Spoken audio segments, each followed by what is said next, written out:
ایک سورہ فاتحہ 3 دفعہ سورہ توحید پڑھ کر تمام مومنین مومنات محرومین تمام علماء تمام شہداء اور یہ خاص طور پہ جسٹس ریٹائر سید جعفر شاہ صاحب، والدہ محترمہ سید منور حسین، سید کاظم علی شاہ کاظمی، شہید ضیاء الدین، اور حالیہ میں جو 2 جوان شہید ہوئے استاد شہید سبت جعفر، شہید سردار، شہید عارف حسینی کی روح کو پڑھ کر بخش دیں۔ بسم اللہ۔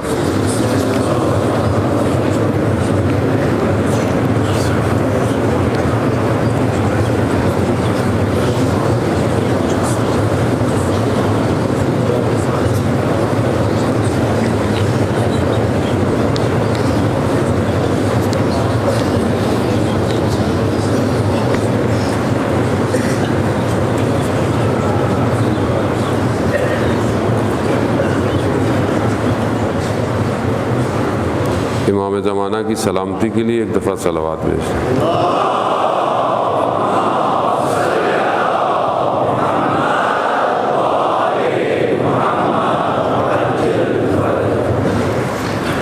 لا حول ولا قوة الا باللہ العلی العظیم۔ حسبنا اللہ ونعم الوکیل، نعم المولا ونعم النصیر۔ اعوذ باللہ من الشیطان الرجیم، بسم اللہ الرحمن الرحیم۔ الحمد للہ الذی یؤمن الخائفین وَيُنَجِّ الصَّالِحِينَ وَيَضَعُ الْمُسْتَكْبِرِينَ وَيُهْلِكُ مُلُوكًا وَيَسْتَخْلَفُ آخَرِينَ۔ والصلاة والسلام على رسول ثقلین، محبوب رب المشرقین والمغربین، جد الحسن والحسین، نبینا سیدنا بالقاسم محمد۔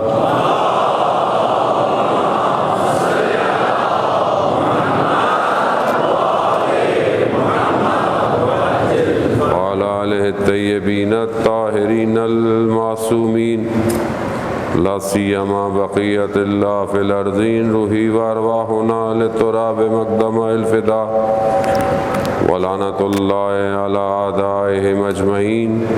بسم اللہ الرحمن الرحیم۔ رب اشرح لی صدری ویسر لی امری واحلل عقدۃ من لسانی یفقہوا قولی۔ اما بعد فقد قال اللہ تبارک و تعالی فی کتاب الحکیم والقرآن المجید، وما خلقت الجن والانس الا لیعبدون۔ صلوات بھیجیں محمد۔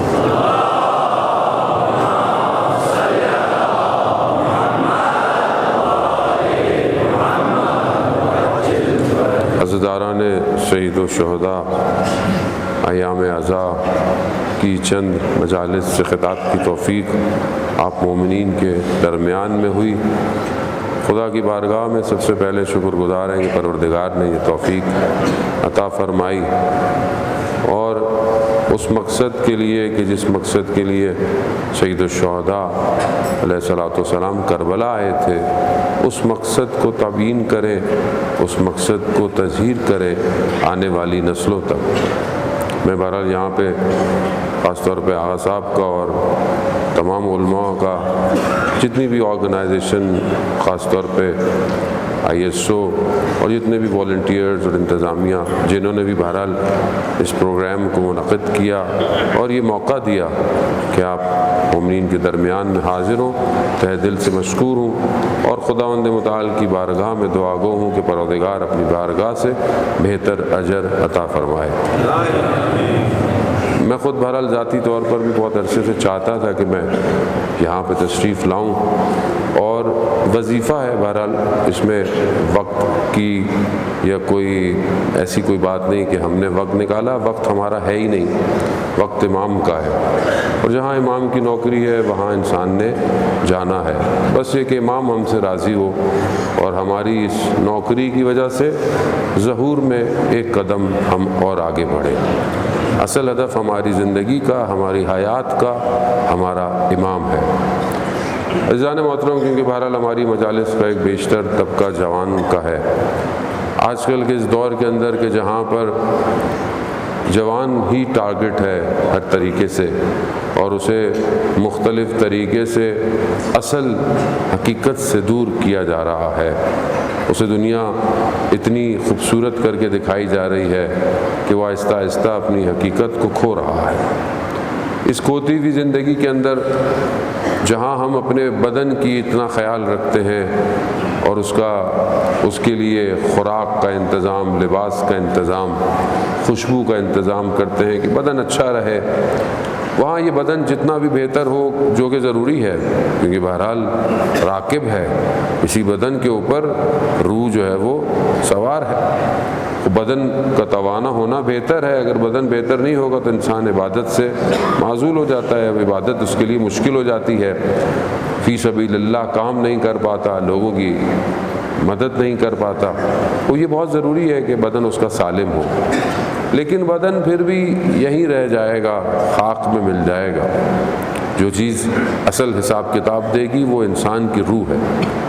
وہ روح، یا بعض علوم میں جسے ہم نفس سے بھی مخاطب کر کے کہتے ہیں، خوب یہ روح اگر پاک ہوگی، گو کہ روح تو اصل پاک ہی آئی، لیکن ہم اسے خود آلودہ نفس کی بحث میں آ کر اسے ہم آلودہ کر دیتے ہیں۔ خوب اس کو اصل خوراک اس کو چاہیے۔ اگر آج جوان کو صحیح خوراک نہیں ملے گی جو اس کی روح کی خوراک ہے، تو یہ روح کسی اور طرف جانے کی کوشش کرے گی۔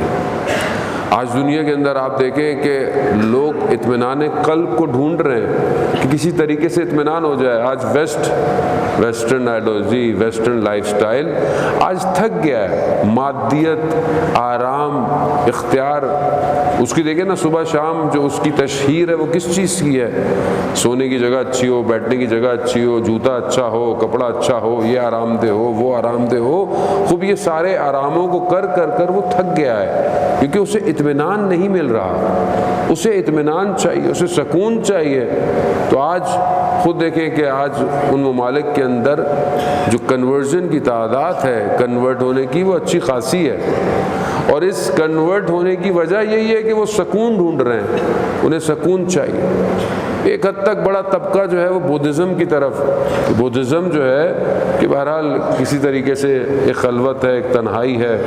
بودھا جو تھا وہ اس نے بھی دنیا کے اس درد اور مصیبتوں سے جب دیکھا کہ دنیا میں یہ درد بھی پائے جاتے ہیں، آلام بھی پائے جاتے ہیں، تو اس نے اپنا سب کچھ چھوڑ دیا تھا۔ بہرحال وہ ایک محل میں زندگی گزارا، اسے پتہ ہی نہیں تھی کہ موت بھی کوئی چیز ہے، اور بہرحال وہ پھر ایک چلا گیا اور اس نے اپنے آپ کو اس خلوت اور تنہائی میں اور اپنے آپ کو اس مالک کے حقیقی کی طرف، کہ بہرحال لوگ بعد میں اسی کی پوجا اور عبادت کرنے لگے، جبکہ وہ خود اپنے آپ کو ایک اطمینان کی اسٹیٹ میں لے جانے کے لیے، جسے سے نروانا کہا کہ جہاں انسان فنا ہو جاتا ہے اپنے خالق کی ذات میں۔ اب یہ ایک طبقہ ویسٹرن آئیڈیالوجی کا، اس کی طرف آپ دیکھ رہے ہیں۔ آپ کا بھی علاقہ ٹورسٹ پلیس ہے، لوگ ٹورزم آتے ہیں، لوگ پہاڑوں میں، لوگ کہیں ان خلوتوں میں اصل میں اپنے لیے اطمینان ڈھونڈتے ہیں، سکون ڈھونڈنے کی کوشش کرتے ہیں، جبکہ یہ جتنے بھی ہیں یہ سب بہرحال سراب ہے۔ اصل اطمینان خداوند متعال کی عبادت میں اور پرستش میں۔ یہ پرستش اس کی فطرت میں ہے، اگر اسے صحیح راستہ نہیں دکھایا جائے گا تو وہ کسی اور چیز کی عبادت کرے گا۔ آج جوان اگر اس طرف راغب نہیں ہوگا تو یقیناً وہ اپنے اوقات کو کہیں اور گزارے گا۔ جس جوان کو تہجد کی نماز کی لذت کا نہ علم ہو، ظاہر ہے وہ اپنی وقت کو دنیا کی لذتوں میں گزارے گا، اور جسے خدا کی بارگاہ میں کھڑے ہونے کی لذت مل جائے، چاہے وہ کبھی بھی سوئے، اسے خود بخود ملائکہ اٹھا دیتے ہیں۔ آیت اللہ شمس الدین عالم دین کا بیان کرتے ہیں کہ ان سے لوگوں نے سوال کیا کہ آپ جو ان کے قریب لوگ تھے، آپ کس طرح اتنا پرفیکٹ وقت پہ، ایک دقیق وقت پہ آپ شہر میں اٹھ جاتے ہیں؟ کہا کہ جو ملائکہ میرے موکل ہیں میں ان سے کہتا ہوں، وہ مجھے اس وقت میں بیدار کرتے ہیں۔ اب انسان اس کمال کی طرف جاتا ہے۔ بہرحال میں آپ کا زیادہ وقت نہیں لوں گا، ہم متوجہ ہوں کہ ہم اپنے قلب کو بیدار کیسے کریں۔ اب یہ سب ویسے ہی ہے، بدن وہی ہے، سب کچھ وہی ہے، لیکن جب انسان اپنے اندر سے تبدیل ہوتا ہے تو اس کے لیے دنیا بالکل ڈیفرنٹ ہو جاتی ہے، اس کی پرسنالٹی، اس کی کردار بالکل چینج ہو جاتا ہے، جبکہ انسان وہی ہوتا ہے۔ پہلی چیز جو عرفاء اور علماء بیان کرتے ہیں کہ جہاں ابو علی سینا نے بھی جو ہے وہ کئی منازلیں بیان کی ہیں، وہاں علماء بیان کرتے ہیں کہ پہلی چیز جو کہ بیدار کرتی ہے، جسے وہ یقظہ کہتے ہیں، بیداری، وہ کوئی نہ کوئی حادثہ ہے زندگی میں۔ ہر کسی کی زندگی میں ایک نوک ہے، ایک کھٹکھٹ ہوتی ہے، یا کوئی قریبی شخص دنیا سے چلا جاتا ہے، یا کچھ اس کا چھن جاتا ہے، یا کوئی ایسا حادثہ ہر کسی کی زندگی میں آتا ہے، اور یہ یقظہ اور یہ بیداری اس کو متوجہ کراتی ہے۔ یہ پہلا سٹیپ ہے حدیث عنوان بصری، جسے امام جعفر صادق علیہ السلام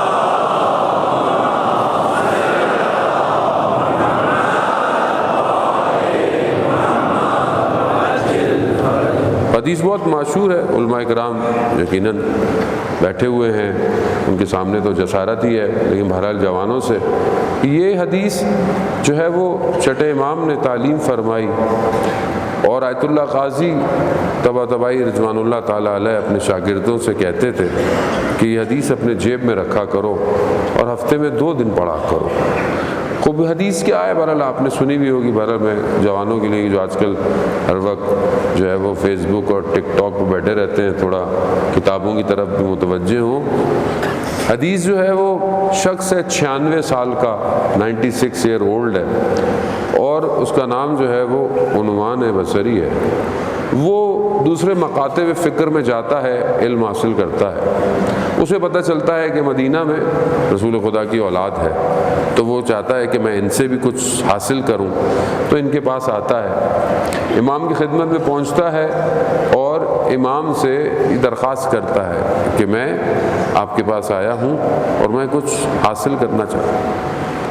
امام ہادی ہے، امام ہدایت کرنے والا ہے، امام کا ایک جملہ انسان کی بیداری ہے۔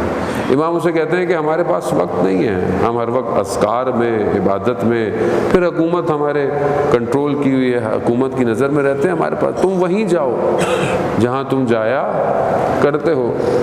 ملک اپنے انس کی طرف جاتا تھا، وہاں پہ جا کے جو ہے وہ لیتا تھا۔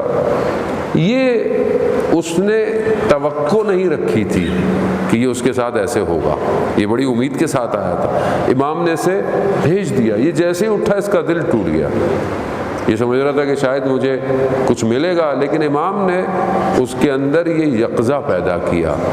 یہ وہاں سے اٹھا، یہ کہتے ہیں ایک ہفتے تک سوائے نماز کے وہ گھر سے باہر نہیں نکلتا تھا، کہیں بھی نہیں گیا، اور اس افسوس، اس کرب نے اسے جینے نہیں دیا۔ ایک ہفتے کے بعد کہتے ہیں کچھ وقت گزرنے کے بعد یہ رسول خدا کی مرقد پہ گیا، وہاں اس نے زیارت کی، نماز پڑھی، اور وہاں پر جو ہے وہ توسل کیا۔ دوسری چیز کامیابی کی بیداری کے بعد کیا ہے؟ توسل ہے، کیونکہ کائنات اللہ نے ان کے اختیار میں دی ہوئی ہے، سب کچھ ان کے پاس رحمت للعالمین ہے۔ پروردگار کی رحمت اگر 100 جز میں تقسیم کی جائے تو ایک جز ہے جو پہلے انسان سے لے کر آخری انسان تک ہے۔ یہ ساری رحمت جو ماں اولاد سے کرتی ہے، ہم ایک دوسرے سے کرتے ہیں، یہ ساری رحمت قیامت تک ایک جز ہے۔ 99 جز، 99% رحمت خدا نے اپنے محبوب کو دی ہوئی ہے، رحمت للعالمین ہے۔ ان کی بارگاہ میں توسل کرنا، ان کی بارگاہ میں جانا۔ عزیزان محترم، ہم رسول خدا کے عاشق تو بہت ہیں، لیکن ہم نے رسول خدا کی سیرت پہ آج تک کوئی کتاب نہیں پڑھی ہے۔ یہ ہمارے عشق کا تقاضا ہے کہ کہ 24 گھنٹوں میں ہماری زندگی میں کتنی سنت رسول ہے، یہ میں خود اپنے آپ سے دیکھوں، میں آپ سے کیوں کہوں خدا نہ خواستہ۔ تو اس نے دوسری چیز کیا کی، توسل کیا کہ اپنے نواسے کے دل کو میرے لیے نرم کیجیے۔ خیر یہ پھر گیا، خادم آیا، بٹھائے رکھا، پھر خادم نے اسے بولا کہ آؤ، خدا نے تم پر فضل و کرم کیا ہے، امام نے تمہیں بلا لیا۔ امام کی خدمت میں حاضر ہوا۔ امام حدیث طولانی ہے، میں بہت زیادہ اس کی طرف نہیں، بس میں متوجہ کرانا چاہ رہا تھا۔ امام نے اس سے پوچھا تمہارا نام، کنیت اس نے اپنی بتائی کہ میری کنیت عبداللہ ہے۔ امام نے کہا کہ خدا تمہیں تمہاری کنیت پہ قائم رکھے، یعنی اللہ کے بندے رہو۔ وہ دل میں کہتا ہے اگر آج مجھے یہاں سے کچھ بھی نہ ملے، یہی دعا میرے لیے کافی ہے۔ پھر امام نے پوچھا کہ کیا چاہتے ہو؟ کہا میں علم حاصل کرنا چاہتا ہوں۔ امام فرماتے ہیں کہ علم حاصل کرنے سے نہیں ملتا، علم نور ہے اور خدا جس کے قلب پہ چاہتا ہے اس پر اتار دیتا ہے۔ اب یہ جو بہرحال ہم چاہتے ہیں کہ ہم آج اپنے وقت کے امام کی نصرت کریں، آج ہم مختلف علوم میں جائیں، تو پہلی چیز ہے کہ اس کو بیدار تو کریں۔ پہلے کتابیں پڑھ لینے سے انسان جو ہے وہ کتابیں جب تک اندر کی کتاب نہ کھلے، وہ سلطان باؤ کہتے تھے تسبیح پھیری دل نہ پھریا۔ اب آدمی ہاتھ میں تسبیح لے کے بیٹھا ہوا ہے، استغفر اللہ استغفر اللہ استغفر اللہ، تسبیح پھیری دل نہ پھریا، کی کرنا تسبیح نو پھیر کے ہو۔ اب انسان اگر کتابیں پڑھتا رہے، انسان چیزیں کرتا رہے، وہ اندر بیدار نہیں ہے، قلب کی آنکھ روشن نہیں ہو رہی ہے، انسان جو ہے وہ اس عالم کی طرف متوجہ نہیں ہے۔ وہ مرنے کے بعد ملکوت دیکھا تو کیا دیکھا، مرنے کے بعد تو ویسی سکور کارڈ ہاتھ میں آ جائے گا۔ اصل کمال تو یہ ہے کہ مرنے سے پہلے مر جاؤ۔ ہمارے علماء آیت اللہ عظمہ بہجت، آیت اللہ قاضی طباطبائی، علامہ طباطبائی بیان کرتے ہیں کہ جب ہم نجف میں تھے تو ہمیں، یہ دونوں بھائی علامہ محمد حسین طباطبائی، علامہ حسن الہی طباطبائی، دونوں بھائی تھے اور دونوں آیت اللہ قاضی کے شاگرد تھے۔ انہیں خبر ملی کہ ان کے استاد کا انتقال ہو گیا، شور شرابہ، بہت پریشانی میں بھاگے۔ ان کا ایک گھر کوفہ کی مسجد کے پاس تھا۔ یہ نجف سے وہاں پہنچے تو دیکھا باہر بڑی اذا اور شور غل، اندر دیکھے تو استاد کا بدن پڑا ہوا ہے۔ اب یہ سب پریشان، ایسے میں ان کے جو خاص شاگرد تھے ہاشم حداد، وہ تشریف لائے۔ انہوں نے جب ان کی بدن کو دیکھا تو انہوں نے کہا کہ نہیں، ان کا انتقال نہیں ہوا۔ گھر والوں کو بولا پریشان نہ ہو، ان کی تھوڑی طبیعت خراب ہے۔ وہ کیا تھا؟ موت اختیاری ہے، خلسۂ بدن ہے، چیزیں بہت بھاری ہیں۔ میں بہرحال آپ کی علماء کی موجودگی میں بہرحال میں یہ سما خراشی کا باعث بن رہا ہوں، لیکن کیا تھا، خوب روح نکل جائے گی، بدن وہیں تو وہیں رہ جاتا ہے۔ بہرحال آیت اللہ عظمہ بہجت اور ان کے پاس خوب موت اختیاری تھی، لیکن یہ چیزیں، دروازہ بند نہیں ہوا، دروازہ آج بھی کھلا ہوا۔ آج بھی انسان اپنے آپ کو موت سے پہلے موت کو دیکھ سکتا ہے، مرنے سے پہلے اپنا ملکوت دیکھ سکتا ہے۔ خوب کیسے لوگ، ایسے روشن دل لوگ کہ جن کے سامنے لوگ آتے تھے اور لوگ گھبراتے تھے۔ ملا کلی حسین ہمدانی جنہوں نے 300 ولی پیدا کیے، 300 شاگرد طالب علم مدرسے کے نہیں، ولی بنائے۔ آیت اللہ جواد ملکی تبریزی، محمد بہاری، احمد کربلائی، 3 ان کے بڑے ولی ہیں جن کی پوری ابھی تک جو چین آ رہی ہے سب احمد کربلائی کی ہے۔ عزیزان محترم، خوب وہ نفس اتنا گرم تھا کہ منہ سے نکلتے ہوئے جملے سامنے والے کو تبدیل کر دیتے تھے۔ ایک شخص کہ جسے دیکھ کر نجف میں لوگ بھاگ جاتے تھے، وہ ان کے سامنے مولا امیر کے حرم میں آ گیا۔ اس کا نام عبد فرار تھا، یعنی لوگ فرار کرتے تھے اسے دیکھ کے۔ یہ سامنے آیا تو کہا کہ آپ مجھے فرار نہیں کر رہے، ان کے سامنے آیا تو انہوں نے ایک جملہ کہا، تمہاری فرار اللہ سے ہے یا اس کے رسول سے ہے؟ بس اس ایک جملے نے اس کو توڑ دیا اندر سے۔ دوسرے دن صبح یہ درس میں آئے، انہوں نے کہا آج درس نہیں ہوگا، آج ایک ولی کا انتقال ہو گیا، اس کا جنازہ ہے۔ جب یہ سب پہنچے طالب علم تو کہتے ہیں تو یہ تو عبد فرار کا گھر ہے۔ تو جب اس کی زوجہ سے پوچھا، یہ کل رات سے جب سے آیا تھا حجرے میں بیٹھا ہوا صرف ایک جملے کی تکرار کر رہا، میری فرار خدا سے ہے یا اس کے رسول سے ہے۔ عزیزان محترم، خوب انسان اپنے آپ کو متصل کرے۔ پہلی چیز بیداری ہے، تو یہ دنیا الجھانے کے لیے ہے، یہ دنیا آپ کو انگیج کرنے کے لیے ہے۔ آج کا جوان اتنا انگیج ہو گیا ہے کہ وہ نماز میں کھڑا ہوتا ہے تو نماز میں اسے تھوڑی دیر کے لیے بھی وہ توجہ اپنی مرکوز نہیں رکھ سکتا، سینٹرل نہیں کر سکتا، یہاں اس کے خیالات شروع ہو جاتے ہیں۔ بہرحال آپ تو ماشاءاللہ سب اہل نماز لوگ ہیں، اور سنا ہے کہ بہرحال یہاں محلوں میں مسجدیں بہت ہیں، لیکن بزرگی نماز پڑھتے ہیں، جوانوں کے پاس ٹائم جماعت میں آنے کا نہیں ہے۔ تو عزیزان محترم، بہرحال مسجد قیامت والے دن گلہ کرے گی اگر آپ کے پاس کوئی ایسی دلیل نہیں ہے کہ آپ نماز مسجد میں نہیں پڑھیں۔ یہ مسجد آپ کی قیامت والے دن گلہ کرے گی آپ کے محلے کی کہ یہ میرے نماز پڑھنے نہیں آیا۔ جماعت کی نماز کا ثواب بہرحال علماء آپ کے درمیان میں گستاخی کروں گا کہ ایک جماعت کا ثواب جو ہے وہ اس کو کاؤنٹ نہیں کیا جا سکتا کہ انسان جو ہے وہ فرادہ نماز پڑھے۔ تو بہرحال ویسے بھی ہماری نمازیں کیا ہیں، میں اپنی بات آپ سے نہیں کھوکھلی، تو بہتر ہے جماعت سے پڑھیں، کم از کم مولانا صاحب کے گلے میں حساب کتاب آئے گا، ثواب آپ کو مل جائے گا، آپ کی نماز بھی بہترین ہو جائے گی۔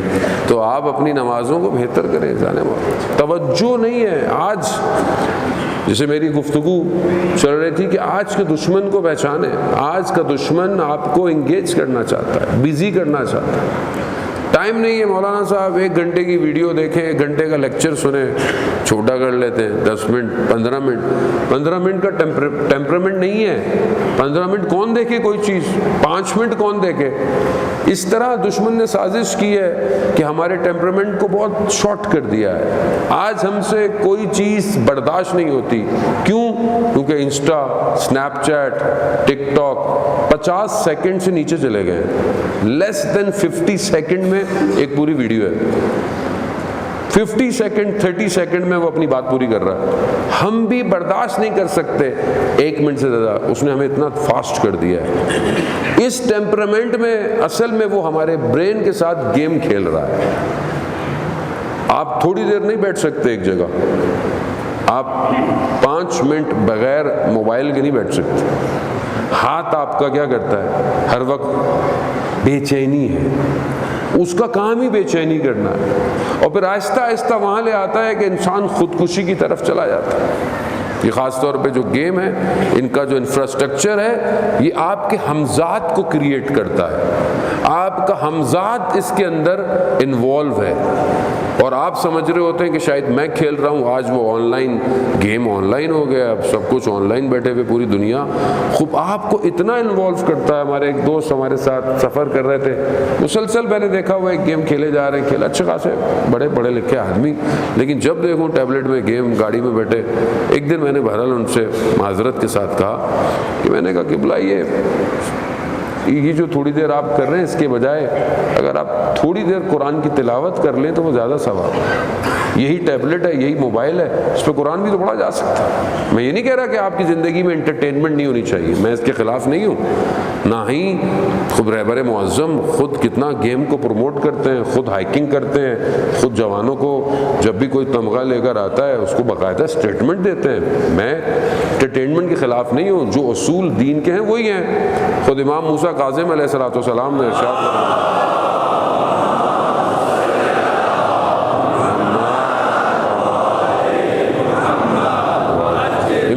ارشاد ہے اپنی زندگی کو چند چیزوں میں تقسیم کرو، اپنی لائف کو، ایک خدا کی عبادت، ایک حلال نان نفقے کے لیے زحمت، ایک حلال انٹرٹینمنٹ ہے، حلال ہے اپنے دوست احباب اپنی فیملی کو ٹائم دو، حلال تفریح کرو، ضروری ہے، زندگی بیلنس ہونی چاہیے۔ سب آپ کو صرف آپ مسجد میں آتے رہیں، آپ صرف مجلس سنتے رہیں، خوب اس سے معاشرہ درس تو اچھا لے لے گا، لیکن زندگی کے بہت سارے چیزیں بھی ہیں، خوب اس میں بھی ضرورت ہے، آپ کو اسپورٹس کی بھی ضرورت ہے۔ اسپورٹس آج کل اس لیے بھی ضروری ہے کہ نشے سے دور کرتا ہے۔ آج جو جوان نشوں کے اندر ہیں، وہ اس کی وجہ یہ ہے کہ بدن جو ہے وہ قید ہو گیا ہے۔ اب آپ فزیکل گیم کی طرف جائیں، نہ کہ ورچوئل گیم کی طرف۔ فزیکل گیم، فزیکل انوالومنٹ ہے، باڈی کو موومنٹ چاہیے۔ علماء اکرام میں کافی ملکوں میں جاتا ہوں، مجھے باقاعدہ بہرحال وہ ویکنڈز میں بچوں کے ساتھ جو ہے وہ بعض اوقات کھیلنا پڑتا ہے۔ وہ میں ایک دفعہ کئی سالوں سے رمضان میں مڈل ایسٹ کے ملک جاتا رہا، وہی بچے جب انہوں نے مجھے شام کو گراؤنڈ میں دیکھا تو وہ اتنے انسپائر ہوئے کہ تو وہی مولانا ہے جو مجلس پڑھ رہے تھے۔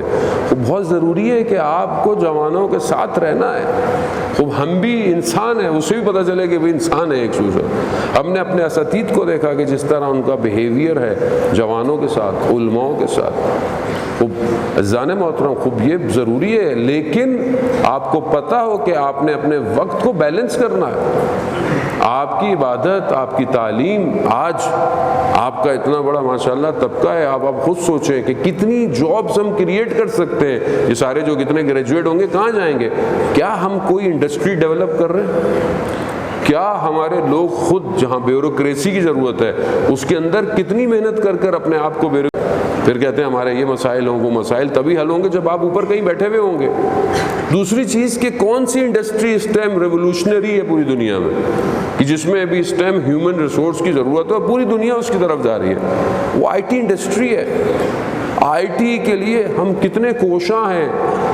آج یہی موبائل، یہی چیز اگر آپ اپنا تھوڑا انویسٹمنٹ کریں اسی موبائل پہ، آپ گرافک سیکھ سکتے ہیں، آپ سوشل مارکیٹنگ سیکھ سکتے ہیں، ڈیجیٹل مارکیٹنگ، ڈیجیٹل ایپ بنا سکتے ہیں۔ علماء کرام جو اتنی محنت کرتے ہیں، آپ ان کے دروس کو، آپ ان کی چیزوں کو ٹیکسٹ میں، کانٹینٹ میں کنورٹ کر کر دنیا تک پہنچا سکتے ہیں۔ لیکن یہی ہے کہ یہی جو انرجی آپ کی ہے اس کو آپ نے پازیٹیو یوز کرنا ہے۔ اگر آپ اس کو پازیٹیو یوز نہیں کریں گے تو نیگیٹو میں تو بیٹھے ہوئے آپ گیم کھیلتے رہیں، اس کا ہوگا۔ ایک قوم گیم بنا رہی ہے، ایک قوم گیم کھیل رہی ہے، تو ہم کنزیومر ہیں۔ ہم نے اپلوڈ کتنا کیا؟ اب یہ کلاؤڈ ہے نا پوری دنیا میں، ایک ویب ایک کلاؤڈ ہے، اس کلاؤڈ پر ہماری اپلوڈ کتنی ہے؟ ہم تو سب کچھ ڈاؤن لوڈ ہی کر رہے ہیں۔ تو کامیاب وہ ہے جو زیادہ اپلوڈ کرے گا، آرٹیکلز اپلوڈ کرے، پکچرز اپلوڈ کرے۔ میں ایک تصویر کئی لاکھوں سوالوں کے جواب دے سکتی ہے، ایک فریم کئی ذہنوں کو بدل سکتا ہے۔ اب آج معاشرے سے آپ اگنور نہیں کر سکتے آج معاشرے کو۔ آج معاشرہ ڈیجیٹلائز ہے، آج ہر چیز ریولوشنری ہو رہی ہے، میٹا ورس کی طرف، ورچوئل ریئلٹی کی طرف جا رہا ہے۔ خوب اگر ہم اپنے آپ کو، ہم امام کو سیکیور کیسے کریں گے؟ ہم جو کہتے ہیں کہ مولا آپ آ جائیں، مولا کہاں آئیں گے؟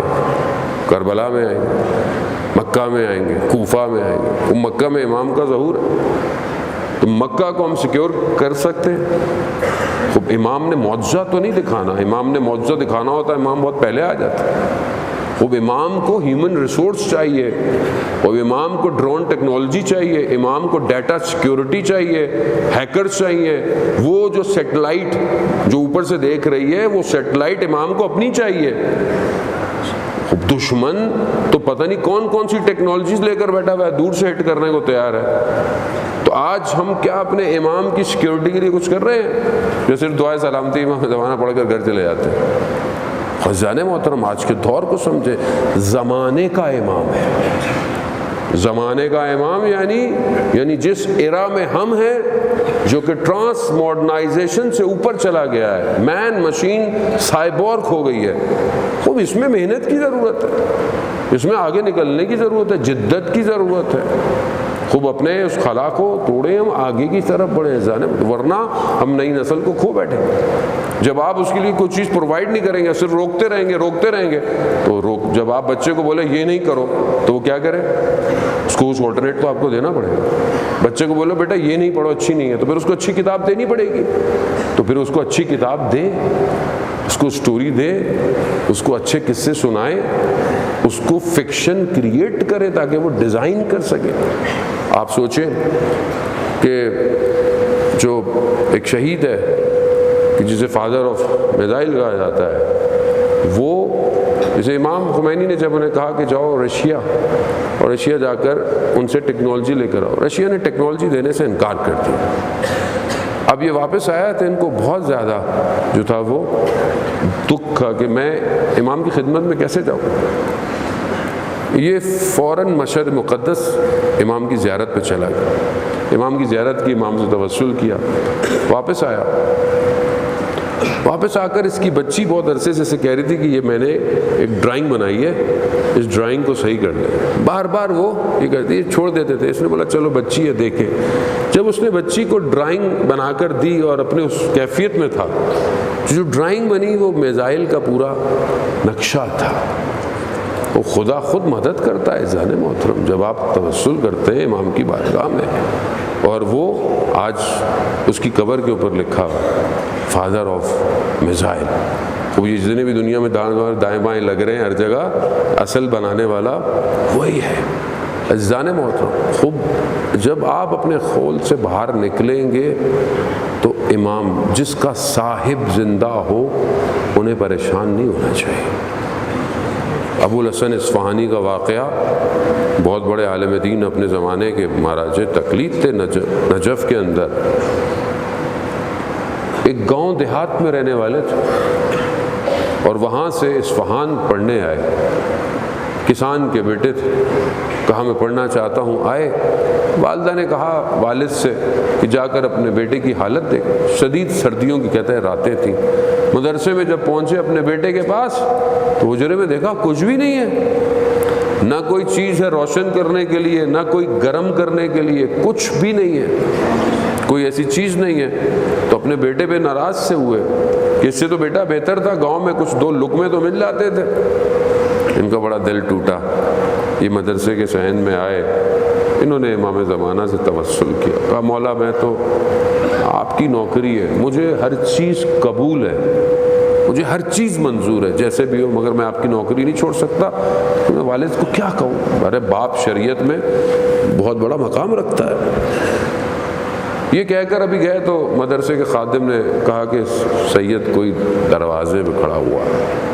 جیسی دیکھا اب یہ تو پہچان نہیں پائے، وقت کا امام خود موجود ہے۔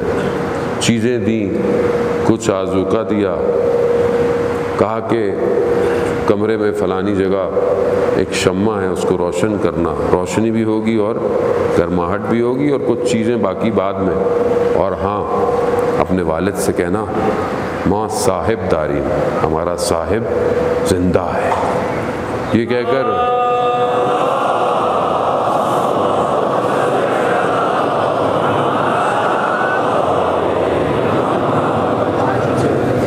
جب واپس گئے، جب دیکھا والد کو پتہ چلا تو والد نے بڑا گریہ کیا۔ جانے کہاں پہنچ گئے سید ابو الحسن اصفہانی؟ ایک عالم دین نے انہیں خط لکھا اور جا کر بولا کہ آپ کی ذمہ داری ہے آپ بصرہ میں جا کے بیٹھے، آپ یہاں نجف میں باہر اپنا دروازہ کھول کے بیٹھے ہوتے۔ تو انہوں نے خط پڑھے ہوئے تھے، ان کا ان خطوں کو ہٹاؤ، اس میں سے ایک خط امام کا تھا، کہا کھولو، کہا اے امام نے مجھے خود یہ ذمہ داری دی ہوئی ہے۔ جانے محترم خوب انسان پہنچتا ہے جب اس سے کوئی فرق نہیں پڑتا کہ آپ یہاں رہتے ہیں، آپ اس علاقے میں رہتے ہیں، آپ دور دراز شاید جہاں اتنے امکانات نہیں ہیں، امام قلب کو دیکھتے ہیں، امام دل کی نیتوں کو دیکھتے ہیں۔ وہ امام کو جب کسی کو اٹھانا ہو تو اس کو کہیں سے بھی اٹھا لیتے ہیں۔ قاسم سلیمانی خوب کیا ہے، ایک کشاورز کا بیٹا ہے، ایک کسان کا بیٹا، کسی یونیورسٹی میں نہیں گیا کہ وہ کوئی یونیورسٹی سے پڑھا ہو، لیکن خلوص، اخلاص اور تربیت کہاں لے آئی کہ کتنے ملکوں پر حاکمیت دینی کے لیے کام کر رہا۔ ہمارے استاد آیت اللہ تحریری فرماتے ہیں 40 سال لمحے حوضے میں ہو جاتے ہیں، ہم حاکمیت دینی کی بات نہیں کرتے، اور اس نے حاکمیت دینی کو اجرا کیا ہے، امام کی حکومت کو اجرا۔ 313 کیسے ہوں گے آج سوال کرتے، ایسے ہوں گے 300 خلوص اور اخلاص کے ساتھ۔ اور آپ دیکھیں زندگی کس مقام پر پہنچی ہے۔ ان کے کسی قریبی نے بہرحال بیان کیا، ہمارے ایک دوست نے ہمیں یہ بتایا کہ جب وہ شہید ان کے خواب میں آئے تو ان سے پوچھا کہ کیا ہوا اور کیسے ہوا۔ آپ کو پتہ ہے کہ جب آخری جگہ سیریا سے وہ نکلے تھے تو انہوں نے جس کمرے میں تھے وہاں پر انہوں نے ایک عبارت لکھی تھی، کیا تھی؟ پروردگار مجھے وہ جلوہ دکھا جو تو نے موسیٰ کو طور پہ دکھایا ہے۔ وہ انسان کی سوچ دیکھے، انسان کیا دیکھنے کے تقاضے چاہتا ہے۔ اب جب شہید ہوئے وہ کہتے ہیں خواب میں آیا تو کہا کہ میرا ہاتھ تو باہر تھا، صرف ایک ہاتھ ہی سالم تھا، باقی تو کچھ بھی نہیں تھا، وہ باہر تھا، مجھے تو ایک دم مولا کائنات آئے، انہوں نے میرے ہاتھ سے پکڑا، مجھے نجف لے گئے، مجھے نہیں پتہ چلا کہ پھر کیا ہوا۔ وہ جانے تو وہ جلوہ جو کوہ طور پر دکھایا تھا اسی جلوے سے روشناس ہوئے۔ وہ کیا کہتے ہیں؟ ہم مکتب امام حسین کے شاگرد ہیں، یہ عزاداری، یہ مجلس، یہ بیداری ہے، یہ ہے جس نے قوموں کو زندہ رکھا ہوا۔ ہمیں شاید اس کی اس طرح قدر نہ ہو، کیونکہ بہرحال ہم شاید یہیں پیدا ہوئے۔ ایک خاتون جو برٹش میں کنورٹ ہوئی اور وہ جب مسلمان ہوئی تو وہ ادھر ادھر گئیں، جس کے پاس جاتی تھیں وہ اس کی برائی کرتے تھے، اس کی برائی کرتے تھے، کوئی بہت پریشان، کسی ایک طرف کہا کہ نہیں ان کی طرف نہیں جانا، یعنی ان کی طرف نہیں جانا، ہر کوئی روکتا رہا۔ ایک دن انٹرنیٹ کا دور ہے، یوٹیوب کا دور ہے، بیٹھی ہوئی تھی تو کوئی مجلس سامنے ہے تو انہوں نے کہا کیا ہے، ٹرائی کرنے میں کیا ہے، کوئی دیکھ تھوڑی رہا ہے۔ جیسے انہوں نے دیکھا تو کوئی گفتگو ہو رہی ہے اور حضرت خدیجہ پہ کوئی گفتگو تھی، تو اتنی وہی کہ خاتون کی اتنی ڈگنیٹی، اتنا احترام یہ بیان کر رہے ہیں۔ پھر اس خاتون نے دیکھا کہ آخر میں مجلس کے کوئی نام لیا گیا اور وہ ایک نام لیا گیا اور سب لوگ گریہ کرنے لگ گئے۔ تو اس نے بولا کہ یہ کون ہے کہ جس کے صرف نام لینے سے اتنے لوگ گریہ کر رہے ہیں؟ بس حسین، ان الحسین مصباح الہدی و سفینۃ النجات۔ آج بھی حسین ہدایت کا چراغ ہے۔ بس ایک نام پر ریسرچ کی اور جو ہے وہ اہل بیت کی چاہنے والی ہو گئی۔ عزیزان وطن، اب ہم اپنے آپ کو متوجہ کریں، ہمارا اصل وارث زندہ ہے اور یہ سب ہم نے اس کے حوالے کرنا ہے۔ آج اگر ہماری کوئی حیثیت ہے تو کس کی وجہ سے؟ اسی کی وجہ سے۔ ہماری اپنی کوئی حیثیت نہیں ہے، ہمارا اپنی شناخت نہیں ہے۔ کربلا میں جو آئے ان کی اپنی کوئی شناخت نہیں تھی، انہوں نے یہی کہا تھا کہ میرا امیر کون ہے؟ حسین ہے۔ ہماری کوئی پہچان نہیں ہے، ہماری شناخت ہمارا مولا امام حسین ہے۔ وہ ہماری شناخت کیا ہے؟ ہمارا امام ہے۔ گو کہ مشکل دور ہے، فتنے کا دور ہے، فساد ہیں، پروپوگنڈے ہیں، سازشیں ہیں، آپس میں دشمن کا بہترین کام کیا ہوتا ہے؟ آپس میں ٹکڑے کر دو۔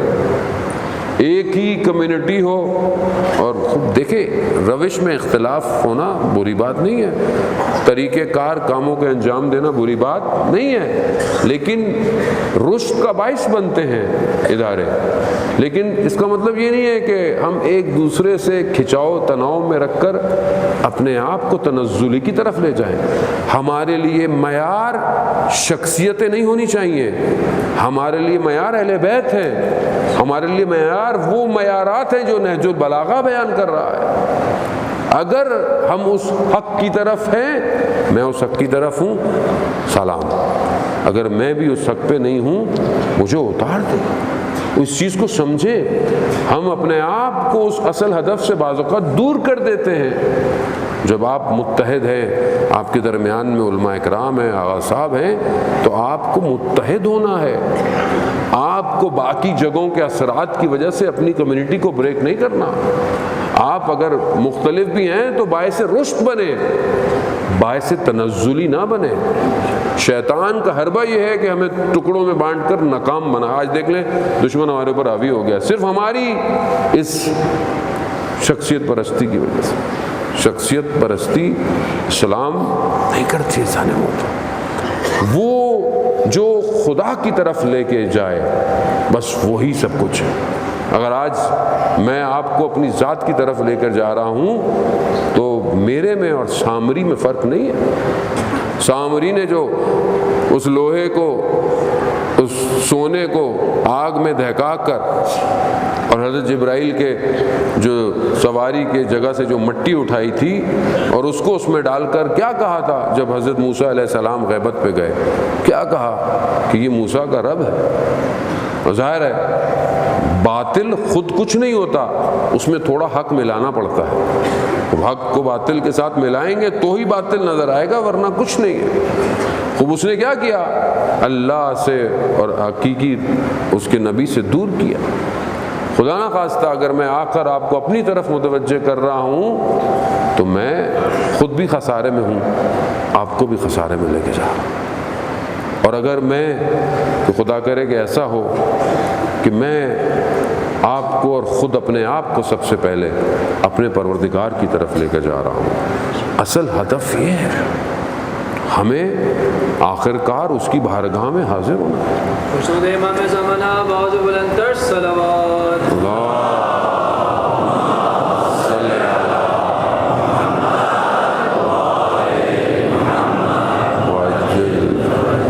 فیضان محترم، بہرحال ہم اپنے اوریجنل ٹیکسٹ، ماشاءاللہ آپ کے یہاں قرآن کے انسٹیٹیوٹ ہیں، قرآن ریسرچ سینٹرز ہیں، مدارس ہیں، خوب اپنے کردار کو ادا کریں۔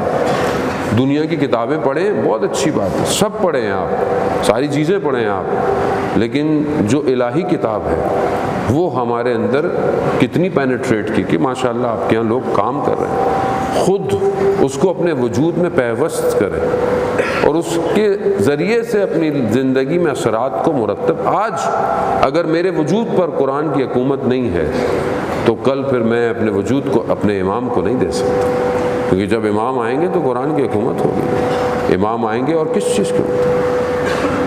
ہم توجہ کریں، قرآن کی ایک آیت بعض اوقات انسان کی زندگیوں کو بدل دیتی ہے۔ ایک شخص جو ہے وہ آیت اللہ شمس الدین ہی بیان فرماتے ہیں کہ نجف میں مولا کی خدمت میں زیارت میں گیا اور بڑا امام سے تقاضا کیا کہ کوئی مجھے ملے جس کے ساتھ میں اپنے دل کی بات کروں، میں کسی کے سامنے گریا کروں، کچھ بات کروں۔ 2 دن ہو گئے، کچھ نہیں ملا۔ پھر امام سے اس نے یہی گزارش کی، بازار میں گیا، جزدیوں کا مدرسہ تھا، وہاں داخل ہوا، بیٹھا ہوا تو دیکھا ایک حجرے سے دروازہ کھلا، ایک نورانی چہرہ باہر نکلا، اذان دی، واپس چلا گیا۔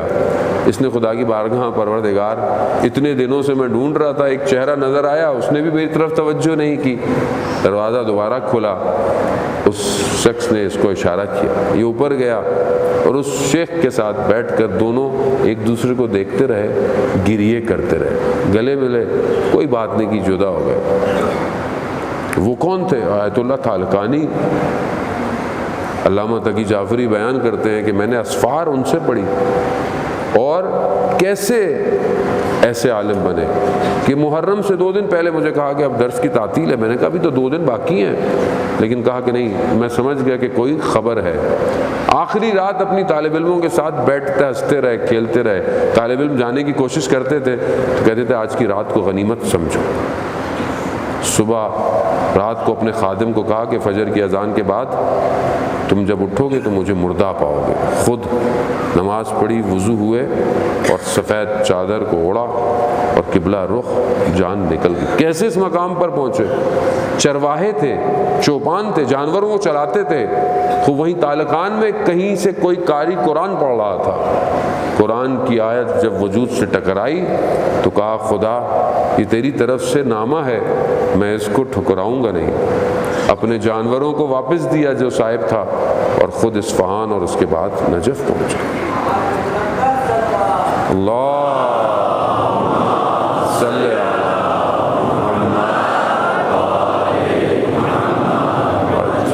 اب یہ سب تبھی ممکن ہے عزیزان محترم جب یہ قلب پاک ہوگا۔ اس کو آلودہ نہ کریں، دنیا اسے آلودہ کرنا چاہتی ہے۔ خبائیں اپنے آئمہ سے متصل ہوں۔ سید الشہداء نے کیسے گوہروں کو چنا راستے سے، کس کس شخص کو امام جانتے تھے کہ یہ شخص کس طرح کام آئے گا، اور یہ ایسے گوہر تھے کہ جنہیں کربلا کی سرزمین میں دفن ہونا لیکن آج تک ہمارے قلوب کو منور کر رہے ہیں۔ یا لیتنی کنت معکم فافوز فوزا عظیما، روایات ہیں کہ جب بھی کربلا کے شہداء کو یاد کرو یہ ضرور کہو کاش ہم آپ کے ساتھ ہوتے۔ خوب امام کا مقصد انسان کو کمال پر پہنچانا تھا۔ آج کروڑوں لوگ اربعین کی طرف، زیارت کی طرف خدا ہم سب کو بھی اربعین میں زیارت نصیب فرمائے۔ جانے ہو تو اربعین کی زیارت کا ثواب، ہمارے استاد کہتے ہیں کہ دنیا میں کیپیسٹی نہیں ہے، دنیا میں ظرفیت نہیں ہے اربعین کی زیارت کا ثواب آپ کو مل سکے۔ وہ فرماتے ہیں کہ یہ زیارت روز عاشور، روز قیامت میں یہ زیارت ظہور کرے گی، تب پتہ چلے گا کہ کون سی زیارت کی۔ آج آپ کے سامنے یہ زیارت اصل میں امت سازی ہے۔ نجف سے لے کر کربلا جو انسان چلتا ہے یہ امت سازی ہے، یہاں پر اصل ولایت ہے جو اتنے قلوب کو کھینچ رہی ہے۔ اس کھینچنے میں یہ ایک دوسرے کا سیکریفائس کرتے ہیں، ایک دوسرے کا خیال کرتے ہیں، عبادت کرتے ہیں، ایک دوسرے کی تربیت کرتے ہیں۔ یہ ایک 70-80 کلومیٹر میں ایک حکومت ہے، اور اس حکومت کا حاکم صرف امام ہے۔ پر محمد والے محمد صلوات اللہ صلی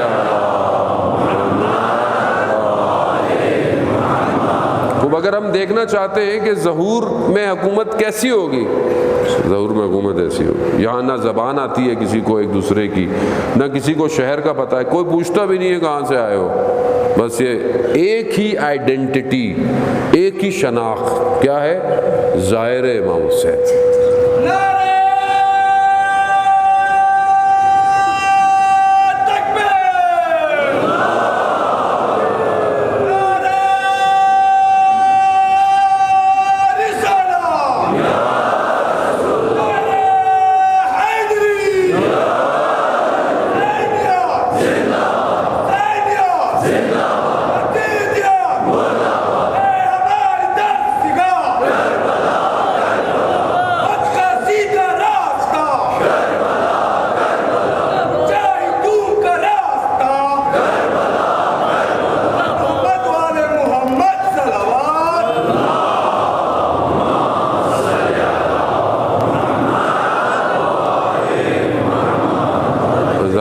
آپ دیکھیں وہاں رستے میں جس شخص کے پاس جو ہوتا ہے وہ دیتا ہے، عراقی پورا سال کماتا ہے اور اس ایک چند دنوں کے لیے سب کچھ خرچ کر دیتا ہے، ایک دوسرے کو کھینچ کھینچ کے لے کے جاتا ہے۔ کسی کے پاس کچھ نہیں ہوتا تو بچی کھڑی ہوئی ہوتی ہے ٹیشو پیپر لے کے کہ شاید ظاہر امام حسین اس سے اپنا پسینہ صاف کرے۔ اس زیارت کا ثواب اتنا ہے، خدمت بہرحال وہاں گزارش بھی ہے کہ بہرحال جو متعلقہ ادارے ہیں، آرگنائزیشنز ہیں، تاکہ یہ زیارت لوگوں کے لیے آسان بنے۔ ایک تو بہرحال مہنگی بہت ہو گئی ہے حالات کی وجہ سے، بارڈر بھی مشکلات ہیں آگے پیچھے، خدا کرے کہ انشاءاللہ وہ بھی آسانیاں ہوں، اور جتنی ہماری اور آرگنائزیشن ہے وہ اور حکومت کو بھی چاہیے کہ زیارت کو، کیونکہ زیارت دنیا نہیں دے سکتی، اس کا ثواب خود سید الشہداء ریٹرن کریں گے۔ عزیزان محترم، اگر ایک زائر کی ذرا سی بھی خدمت کرے تو بہرحال اس کا اجر خدا کی بارگاہ۔ علماء بیان کرتے ہیں، میں دوست احباب تھے نجف کے، ان کے ساتھ بیان کر رہے تھے کہ ایک طریق علماء کی الگ ہے، علماء جو پرانے جاتے تھے وہ راستہ الگ، تھوڑا سا الگ، تو کہہ رہا جا رہے تھے، رات آئی، آگے پیچھے کوئی نہیں ہے، خلوت ہو گئی کہ رات کہاں گزاریں گے، جگہ نہیں، تو دیکھا درمیان میں 2 گھر بنے ہوئے تھے، ان 2 گھروں میں بچے باہر کھڑے ہوئے تھے، ایک کہہ رہے ہمارے پاس جاؤ،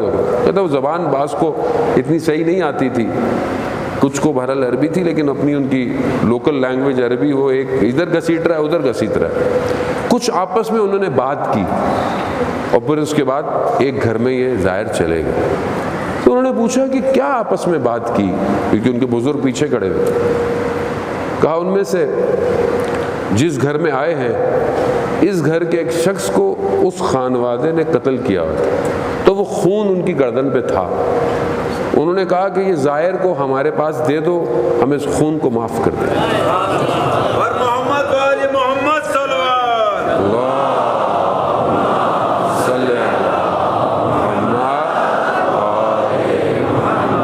خوب ہمیں نہیں پتا، خوب یہ وہ جانتا ہے جو امام کو پہچانتا ہے۔ زیارت آسان نہیں ہے، اور زیارت مطلب یہاں سے بھی ہم زیارت کر سکتے ہیں، مایوس نہ ہوں آپ، کھلے آسمان میں 3 دفعہ سلام علیکہ یا ابا عبداللہ کہیں، آپ کی زیارت ہو جائے۔ امام کی جو زیارت کرتا ہے، امام اسے اس کے آباء و اجداد کے نام کے ساتھ جانتے ہیں، امام ہے۔ واسع رحمت، آیت اللہ غازی طباطبائی بیان کرتا ہے امام واسع رحمت، اور اس واسع رحمت کا دروازہ ابو الفضل العباس ہے۔ اس دروازے تک پہنچنا ہے تو حضرت عباس کے ذریعے سے جانا۔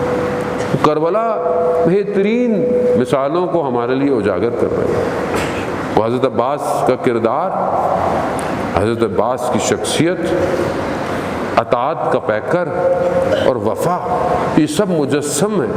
یہ لفظ بنے ہی حضرت عباس کے لیے، تو یہ خوبصورتی لفظوں میں حضرت عباس کے وجود ہے۔ لیکن امام حضرت عباس کی کیا خصوصیت ہے؟ اپنے امام کی اطاعت ہے۔ کہیں پر حضرت عباس نے امام حسین کو مشورہ نہیں دیا، کوئی مشورہ نہیں، عباس خیمے لگا دو، عباس خیمے ہٹا دو، اطاعت۔ آج ہمیں بھی حضرت عباس سے یہ مانگنا چاہیے کہ جس طرح آپ نے اپنے امام کی اطاعت کی مولا، ہمیں ہمارے امام کی اطاعت نصیب کرے۔ خوب ہم اس طرف پڑے عزیزان محترم۔ بہرحال ایام چند دن ٹوٹے پھوٹے لفظوں سے میں کچھ دے تو نہیں پایا آپ کو، بہرحال ٹوٹی پھوٹی باتیں آپ کے وجود میں کر بہرحال آج آخری مجلس ہے، خدا انشاءاللہ پھر توفیق عنایت فرمائے۔ عزیزان محترم، کربلا اپنے تمام پہلوؤں سے جہاں عقل رشد ہوتی ہے، جہاں جذبے بیدار ہوتے ہیں، وہاں احساسات بھی ضروری ہے۔ انسان کی آنکھوں میں آنسو جو آتا ہے، روایات میں ہے جنت میں جو خزانچی وہاں ہوگا وہ ان آنسوؤں کو خریدے گا اور ان آنسوؤں کو اس جام کوثر کے ساتھ ملا کر اس کی مقدار کو بڑھائے گا۔ امام پر گریہ کرنا، وہ ایک قطرہ بھی آنسو ہو، یہ آنسو جہنم کی آتش سے بچا لے گا۔ کیوں نہ بچائے؟ کیونکہ مصیبت اتنی بڑی ہے۔ توسل کریں اس شہزادی سے کہ جسے ام المصائب کہا جاتا ہے، جس نے بچپن سے دیکھی کربلا میں مان اگر زینب نہ بود، کربلا میں رہ جاتی اگر حضرت زینب سلام اللہ علیہا نہ ہوتی۔ شریکت الحسین ہے۔ بچپن میں مدینہ میں گھر کا جلتا ہوا دروازہ دیکھا، بابا کے گلے میں رسی دیکھی، بی بی بچپن سے دیکھ رہی ہیں ماں دیواروں کے سہاروں سے چلتی ہے، ماں کے درد بیٹی جانتی تھی۔ رات کی تنہائی میں، تاریکی میں ماں کے جنازے کو دیکھا، وہ یہ مشکلات دیکھ رمضان میں 19 رمضان کو بابا کے سر پہ وہ رومال دیکھا جو زرد ہو چکا تھا۔ مدینہ میں بھائی حسن کے جگر کے ٹکڑوں کو تشت میں دیکھا۔ مشکلات دیکھتی جا رہی۔ جب امام حسین مدینہ چھوڑنے لگے تو بہن نے کہا کہ بھائی کہاں جا رہے ہیں؟ کہا میں شہر چھوڑ رہا ہوں۔ کہا میں بھی آپ کے ساتھ چلوں گی۔ امام نے کہا کہ اپنے شوہر سے اجازت لیں، شوہر بیمار ہیں، مریض ہیں۔ بی بی ان کے سرانے پر گئیں اور آنکھوں میں سے آنسو جب ان کے اوپر گرے تو انہوں نے کہا کہ کیا ہوا؟ کہا بھائی مدینہ چھوڑ رہا اور آپ جانتے ہیں میں اپنے بھائی کے بغیر نہیں رہ سکتی۔ عبداللہ جعفر کہتے ہیں کہ ہمارے عقد میں شرط یہی تھی کہ جب آپ کے بھائی جائیں تو آپ ان کے ساتھ جائیں، آپ جائیں بلکہ یہ 2 میرے بیٹے لے جائیں کہ جب ضرورت پڑے تو ان دونوں کو امام پر قربان کر دیجیے۔ بس کس شان و شوکت سے یہ بی بی سوار ہوئی، آپ کے ذہن میں ہے علی اکبر سوار کرنے والے ہیں، حضرت عباس سواریوں کو پکڑنے والے ہیں۔ ہاں اسی شان و شوکت سے یہ کربلا میں کاروان اترا بھی ہے، مگر شب عاشور بی بی زینب اضطراب میں ہے۔ کہ کل میرے بھائی کا لوگ ساتھ دیں گے یا نہیں دیں گے۔ روز عاشور آئی، ایک ایک کر کر بدن آتے رہے، ہر بدن پر ایک خیمہ جو آگے کی طرف لگا تھا وہ بڑا خیمہ تھا گیا تھا، جو بدن لاتے تھے امام وہ خیموں میں آتے تھے، اور یہ بہن اپنے بھائی کا ساتھ دینے کے لیے کھڑی ہوتی تھی۔ بعض مقاتل تو یہ بیان کرتے ہیں جب حضرت علی اکبر گرے ہیں تو امام سے پہلے بی بی زینب پہنچی ہے، مگر جب اپنے بیٹوں کے بدن آئے تو بی بی زینب نہیں آئی۔ اہل حرم سمجھے کہ شاید خیموں میں بے ہوش ہوں گی، اب جا کر کیا دیکھا، بی بی سجدے میں ہے، کہہ رہی ہے پروردگار میں نے 2 نشانیاں بھیجی ہیں، اسے قبول کر لیں۔ اس نے کہا کہ اوہنو محمد آ گئے، کہا واپس آ گئے، کیا دیکھا کہ دونوں بدن پڑے ہیں، امام حسین علیہ السلام سر جھکائے کھڑے ہیں، بی بی نے دونوں بدن کو کنارے کیا، خدا کی بارگاہ میں شکر کا سجدہ کیا، پروردگار تیرا شکر ہے تو نے میری قربانی کو قبول کی۔ عزاداران محترم، یہ جذبے کہاں سے آئے؟ آج میں اس شہید کے گھر پہ گیا تو ان کے والد نے خوب، یہ جذبے کربلا سے آئے، الٹا ان کے والد پریشان ہوتے اور دعا دیتے صبر کے لیے نہیں، انہوں نے مجھے کہا کہ آپ کربلا جا رہے ہیں تو آپ میرے لیے اور میرے 2 بیٹوں کے لیے بھی دعا کیجئے گا، ہم بھی شہید ہو جائیں۔ یہ جذبہ، یہ بی بی زینب کا جذبہ ہے کہ جو اپنے بچوں پہ روئی نہیں ہے امام کے لیے۔ عزاداران محترم، اب یہ صفت بی بی زینب کی ہے کہ عراق ایران کی جنگ میں جب شہید مہدی زین الدین کے جنازے دونوں بھائیوں کے آئے تو ان کی ماں نے کیا کہا، اگر میری اور بھی اولادیں ہوتی تو میں ان کو بھی قربان کر دیتی۔ اب یہ جذبہ حضرت زینب نے دیا۔ روز عاشور، عصر عاشور کا وقت، آخری وقت ہے، بھائی بہن سے ودا کرنے آیا، کوئی مقتل لکھ نہیں پایا کہ دونوں بہن بھائیوں کی کیا گفتگو ہوئی ہے، بس کچھ چیزیں جو ماں کی نشانیاں تھیں وہ دی گئی۔ بس عزادار مقتل نے بس ایک جملہ بیان کیا، جب امام کی سواری چلنا شروع ہوئی تو بی بی زینب پیچھے پیچھے، محلن محلن یبن زہرا، آہستہ چلو زہرا کے لال۔ بی بی جانتی ہے یہ میری ماں کی آخری کمائی ہے، جسے چکیاں پیس کر پالا ہے وہ جا رہی ہے۔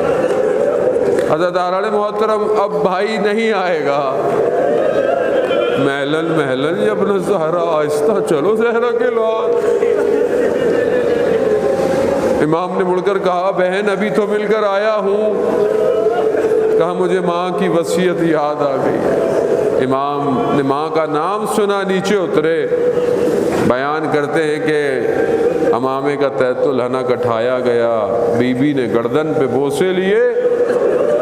حکمت کیا ہے یہ تھوڑی دیر میں پتہ چلنے والی ہے۔ امام کی جہاں وہ مشکلات، وہ روز عاشورہ، امام کی جنگ، پھر امام کا رکنا، اور پھر امام کے اوپر جو ہجوم پڑا ہے، وہ جو مصیبت سے، بس عزاداران محترم جب امام زمین پر ہیں، شمر جالس علی صدر، شمر جب سینے پر بیٹھ گیا، بس پھر سمجھ میں آیا ماں نے بوسے کے لیے کیوں کہا تھا۔ کند خنجر گردن پر چلتا رہا۔ عزاداران محترم، یہ چند قدموں کے فاصلے پر بہن کھڑی دیکھتی رہی ہے۔ آج بھی تلے زینبیہ سے وہ گودی قتل گاہ بڑی نیچے نظر آتی ہے۔ عزاداران محترم، یہ وہاں سے دیکھتی رہی۔ ایک شاعر اپنی زبان میں بیان کرتا ہے کہ خیموں سے قتل گاہ تک دوڑتی رہی مگر دیر ہو چکی تھی۔ شمر کے ہاتھ میں سر تھا مگر جب پہنچی تو دیر ہو چکی تھی۔ ایک ماں دشت کربلا میں کھڑی بے ہوش گر گئی، مگر جب پہنچی تو دیر ہو چکی تھی، کٹی ہوئی رگوں سے خون ٹپک رہا تھا۔ ہاں مگر جب پہنچی تو بڑی دیر ہو چکی تھی۔ یہی وجہ تھی عزیزان محترم کہ جب 11 محرم کو کوئی بدن پہچان نہیں پاتا تھا، مائیں اپنے جگر ٹکڑوں پر پڑی، زینب اپنے بیٹوں پہ نہ گری، حسین پر گری۔ خوشبو حسین کی ہے۔ عزیزان محترم، اسی حال میں نہ جانے کس طرح یہ کوفہ اور شام کے سفر کیے۔ ارے بی بی جب واپس آئیں، جب چہلوں میں ضعیفہ ہو چکی ہیں، بس یہ جب واپس پہنچا ہے کارواں، بس آخری جملہ التماس دعا۔ بی بی ام کلثوم نے جب مدینہ کے دروازوں کو دور سے دیکھا تو کہا، اے مدینہ کے دروازوں، ہمارے لیے دروازے نہ کھولنا، ہم سر کے تاجوں کے ساتھ گئے تھے اور خاکوں کو لے کر آ رہے ہیں، ہم بھائیوں کے ساتھ گئے تھے اور بغیر بھائیوں کے آ رہے ہیں۔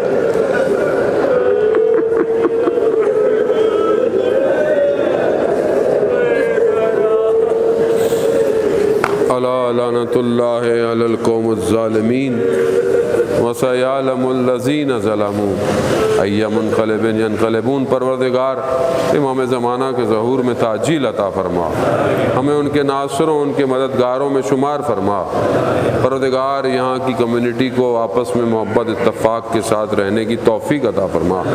جس نے بھی اپنا کردار ادا کیا ہے اس مجلس میں، علماء کرام، مرکز، آغا صاحب اور جتنے بھی انتظامیہ، police, ranger, scout, I S O, volunteers, media والے، ساؤنڈ والے، ہر شخص پروردگار اسے اپنی بارگاہ سے اجر کثیر عطا فرما۔ پروردگار ہمارے وطن عزیز پاکستان کو عزت اور استحکام عطا فرما۔ سیلاب کے جو متاثرین ہیں پروردگار انہیں اس مشکل سے نجات عطا فرما، ہمیں ان کی مدد کرنے کی توفیق عطا فرما۔ کربلا 40 کی زیارت کی مشکلات کو مومنین سے دور فرما، ہمیں روز 40 کربلا میں امام حسین کی زیارت نصیب فرما۔ پروردگار ہم خطا کار ہیں، ہم گناہ گار ہیں، ہماری عاقبت خیر عطا فرما۔ ہمارے امام کو ہمارے اعمال سے راضی فرما۔ اللہم ارزقنا زیارت الحسین فی الدنیا و شفاعتہ فی الآخرہ۔ صلوات بیت محمد۔